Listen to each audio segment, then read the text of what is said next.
Yo tout le monde, bienvenue sur la chaîne de Léo et Max. Aujourd'hui on est content de vous retrouver pour vous parler d'un épisode assez exceptionnel de One Piece puisqu'il célèbre Les 20 ans de l'animé de One Piece, on précise 20 ans déjà.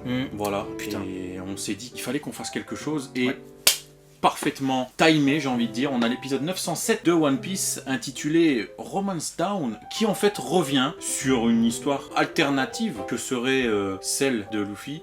S'il ne s'était pas passé tout ce qui s'est passé et s'il se serait passé d'autres s'il ne choses. s'était pas cogné la tête quand il était bébé. Voilà. Ah non, c'est pas ça. Ah non, c'est pas Dragon Ball. Ah merde. Alors je vais vous expliquer brièvement ce qu'est Romance Down pour tous ceux qui ne connaîtraient pas et qui auraient débarqué sur l'épisode 907 en se disant pourquoi c'est pas mon épisode de Wano, je comprends pas qu'est-ce que c'est Romance Down, qu'est-ce que c'est que cette merde, pourquoi il nous propose un what if avec Luffy et puis une meuf qui ressemble à Nami mais c'est pas Nami, je comprends pas, etc. Alors Romance Down en fait c'est le prémisse à One Piece, c'est-à-dire que Oda avant de faire One Piece, avant d'avoir le droit de prépublier un manga en entier chaque semaine dans le magazine Weekly Shonen Jump, a fait un one-shot qu'il a appelé Romance Down. Il en a fait une première version et ensuite il en a fait une deuxième version. Et c'est cette deuxième version qui a été adaptée là en animé. Donc on a une adaptation pour l'anniversaire des 20 ans donc, de la série animée, de la deuxième version de Romance Dawn, qui est donc ça veut rien dire du tout. Donc du coup c'est l'adaptation de ce chapitre, mais malgré tout légèrement différent. On va vous raconter brièvement ce qui se passe dedans, il n'y a pas grand chose à en dire. Non. Et ensuite revenir un peu sur les spécificités peut-être de cette adaptation. Ça marche. On retrouve donc Luffy qui, fidèle au perso parent-mère,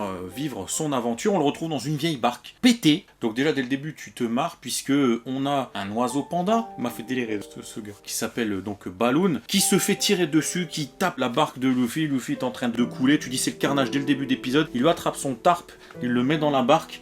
Et voilà le début de cet épisode intitulé Romance Down. Alors j'étais ramassé dès le début, je me suis dit comment ils vont adapter ça, j'étais mort de rire. Et donc on nous met en place toute une intrigue où en fait il s'avère que Balloon est donc un animal avec des pouvoirs extraordinaires. Donc on utilise un petit peu potentiellement les Zoan peut-être, au travers de Balloon peut-être, je sais pas. C'était déjà des prémices qu'il avait en tête, c'est un animal... Il y a plein de prémices à One Piece effectivement, mais on peut pas dire qu'il avait déjà défini des trucs à l'époque de Romance Dawn version 2. Mais il avait des idées d'eux, on va dire. Oui, d'ailleurs j'ai tilté un truc, et je l'avais pas tilté à l'époque quand j'avais lu Romance Down, c'est que Balloon, elle en parle, donc la fille Anne, quand elle est enfermée à un moment donné à Luffy, elle lui raconte un peu que c'est son meilleur ami, que c'est une bête spéciale, créature spéciale, c'est ce que tu disais, et c'est pourquoi le mec là, je sais plus comment il s'appelle, Sild, le méchant en tout cas de l'histoire, il en a après Balloon. C'est parce que justement c'est l'unique rescapé de son espèce et que c'est une créature dont on prête des vertus assez spéciales, notamment à son sang. Mais lorsqu'elle prononce Balloon, à un moment donné, tu vois un banc de baleines qui arrive juste à côté du bateau. Et la baleine dans One Piece s'appelle Laboon. Là ça m'a fait le titre, je me suis dit Laboon, Balloon. Je savais déjà que Laboon c'était un anagramme de Balloon. Mais là, ça m'a fait une réminiscence du truc. Tu vois. Je me suis dit, putain le con.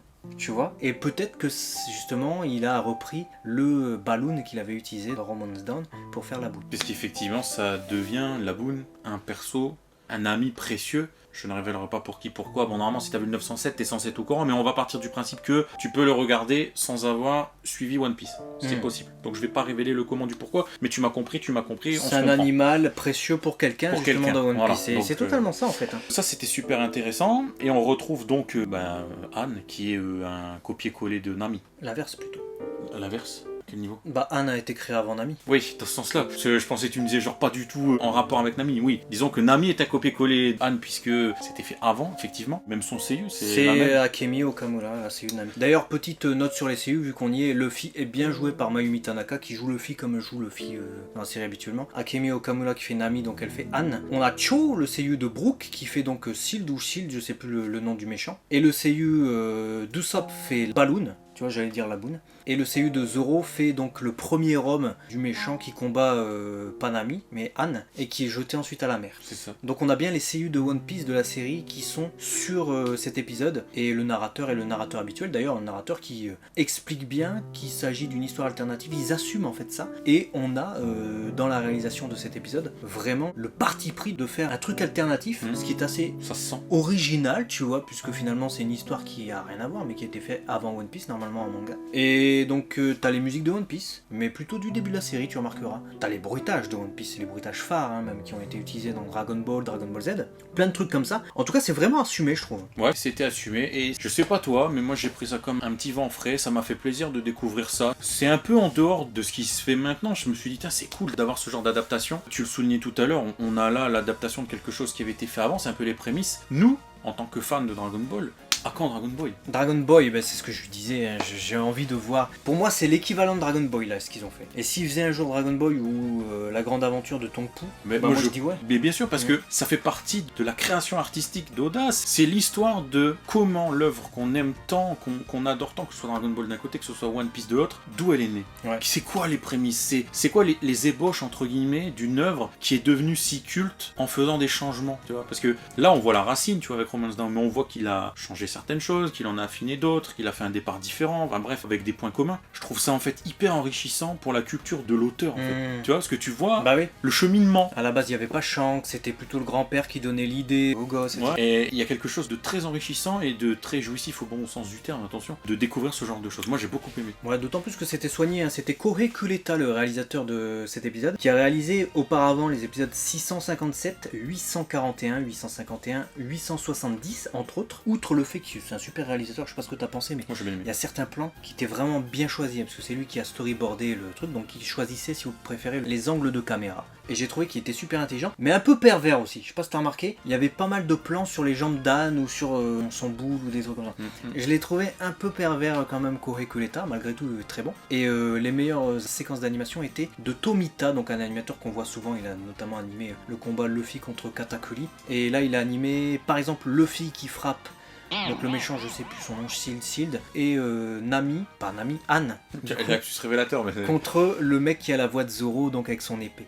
Et superbe animation, vraiment fluide, etc. J'adorais le tacle. Ah ouais, il est très bien. Trop bien animé, tu vois, l'esquive par en dessous, etc. Ouais, non, si c'était vraiment sympa. Avec le pouvoir du méchant Bou et le bruitage aussi qui va bien avec. Et je sais pas si tu as noté ça ou si tu l'as ressenti comme tel, mais on sent dans Romance Down que le caractère de Luffy est le même pour beaucoup, mais il y a des trucs un peu différents, tu vois. C'est-à-dire qu'il se construit au fur et à mesure justement du fait de savoir réellement ce que c'est qu'une amitié forte et qui peut lui servir à aller plus loin. C'est-à-dire que tout seul on va vite, mais ensemble on va plus loin, c'est souvent ce qu'on dit. Et ça fait écho justement aussi à ce que son grand-père lui disait, tu verras que les trésors, les machins, toutes ces conneries-là, c'est bien, mais c'est pas ça le plus important, tu verras en mer ce que c'est. Et tu sens que Luffy le comprend. Dans cet épisode-là, dans ce Romance Down, parce que même au début, à un moment donné, quand elle fait ouais, un jour aide-moi, etc., machin, il fait non, je m'en fous, j'ai la flemme, tu vois. Le vrai Luffy de nos jours, où le Luffy abouti, entre guillemets, il ne répondrait jamais ça. Ouais. Tu vois. Donc j'ai trouvé ça marrant aussi de voir, comme tu l'as dit au début de cette vidéo, que serait Luffy si c'était pas cogné à la tête. Ouais. En fait, il répondrait pas à ça à partir du moment où il voit que elle est motivée par sauver son ami. À partir du moment où ça engage l'amitié, lui directement il ferait ouais, je comprends, ça me concerne, moi c'est des trucs qui me parlent. Là, c'est sûr qu'il est tout seul, le mec, il découvre l'aventure. Il y a une différence de caractère. Le Luffy du tout début de One Piece, il ferait pas ça non plus. Bah non. Mais il serait quand même un peu je m'en foutiste comme ça. Mais je pense qu'il chercherait, comme il l'a fait avec Kobe, à engager la personne. Je veux voir toi ce que tu es prêt à faire pour ton ami. Et j'ai l'impression que ce truc-là, du coup, c'est construit aussi en Oda, en écrivant, en faisant quelque chose, en disant, en fait, ce serait peut-être plus sympa si dès le début, mon perso a cette attache facile, peut-être aussi indirectement pour le lecteur, puisqu'à la base c'était un manga, en disant, s'il veut faire ami avec tout le monde, il peut faire ami avec le lecteur, avec l'enfant, avec l'ado, le jeune adulte qui lit le manga. Goku, Luffy, au-delà d'être un héros, c'est un peu, on a l'impression que c'est notre pote, tu vois, on le connaît pas, mais c'est un peu ce qui se dégage du perso. Du moins, moi je l'ai lu, enfin je l'ai perçu un peu comme ça, et c'est vrai que quand il va recruter Zoro, tu parles de Kobe, etc., machin, même dans le début de l'œuvre, il a cette approche facile. Ouais, tu seras mon Nakama, tu vois. Il impose, tu seras mon ami en fait. Bah, il cherche, la différence avec ce Romance Down, c'est que dans One Piece, il cherche 10 membres dès le début. Il dit bon, allez, je vais commencer par rassembler 10 membres d'équipage, etc., donc deviens mon ami, deviens mon ami. Donc du coup, il y avait un peu de ça, qu'on retrouve d'ailleurs dans Eden Zero, hein, qu'on review en ce moment sur la chaîne. Est-ce que un ami lui a dit devient mon ami ou devient mon ami? Il me l'a dit pas. C'est un débat essentiel. Qu'est-ce que t'as pensé du Chara Design?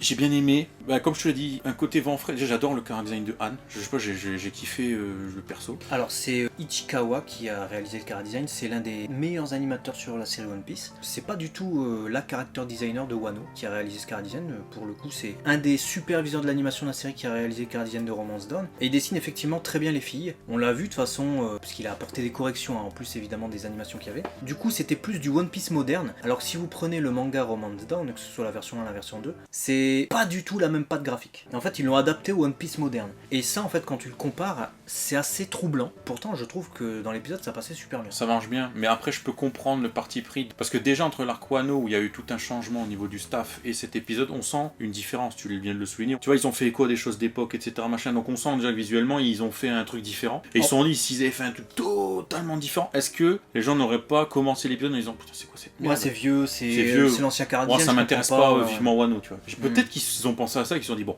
allez, on va faire l'entre-deux, on va revenir à du One Piece connu, mais on va peut-être pas aller jusqu'à respecter à 100% un modèle. T'as vu tout à l'heure, je disais qu'ils assument vraiment le truc, que c'est une autre histoire à côté de One Piece, vraiment à prendre à côté. C'est que les traits, en fait, normalement sont noirs, les traits de contour. Là, les traits de contour sont tous gris ou marron. C'est vrai. Tu vois, ils ont fait vraiment. J'avais pas tilté, une maintenant que tu me le empreinte. dis. Maintenant que tu me le dis, ouais. J'avais pas fait attention à ça, mais maintenant que tu me le dis, Bon, du coup, c'était un bon épisode. Ouais, j'ai bien aimé. Moi, c'est des trucs comme ça, j'aime bien. Je suis preneur. Pareil, moi, j'ai trouvé ça sympa. Je m'attendais à être déçu. Je me suis dit putain, je m'en fous. Moi, je veux la suite de Wano. Et en fait, je l'ai pris agréablement. Vous voyez, j'ai même fait des recherches et tout sur le truc parce que ça m'a vraiment beaucoup intéressé. Dites-nous ce que vous en avez pensé dans les commentaires. On est vraiment curieux de lire ça. Est-ce que ça vous a plu? Est-ce que vous connaissiez d'ailleurs, tiens, Romance Down?